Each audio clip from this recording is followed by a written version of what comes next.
प्रणाम और बहुत बड़ा अपडेट लेके आयल बनी।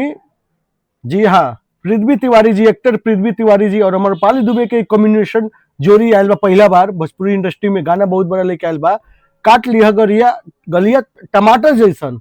जी हाँ, अमरपाली दुबे जी अपन प्रोडक्शन और निरहू के प्रोडक्शन के अलावा कोई एल्बम में काम ना करली। पहला बार अमरपाली जी पृथ्वी एक्टर पृथ्वी तिवारी के साथ काम करत तरी और बहुत ही अच्छा गाना बा, बहुत ही बवाल गाना बा, काट लिया गलिया टमाटर जैसन। वो लोग देख गाना सुनबे करिए स्टार्टिंग में, और गाना के कुछ भाव भी सुन ली कैसे बा।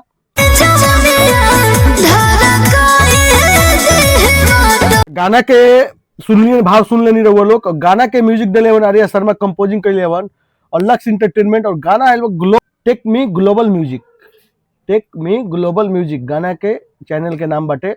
और गाना में बहुत अच्छा रिस्पांस मिला था अभी तक। और वो लोग जे गाना नहीं के सुन ले जाई लोग, गाना सुनी लोग। अमरपाली दुबे जी हमें काम कर बारी, भोजपुरी के बहुत बड़ा सुपर नायिका जिनके कहल जाला अमरपाली क्वीन। तो वो लोग जाई लोग, आशीर्वाद दी लोग, गाना के प्यार दी लोग और गाना के सुपर हिट बनाई लोग। एक्टर भी पृथ्वी तिवारी जी, जी हाँ, गाना के गईले बारी शिवानी सिंह, बहुत अपन अच्छा अंदाज में गाना गईले बारी शिवानी सिंह जी। तो वो लोग गाना के प्यार दी लोग और आशीर्वाद दी लोग, बहुत बड़ा गाना के 100 मिलियन पहुंचाई लोग। प्रणाम।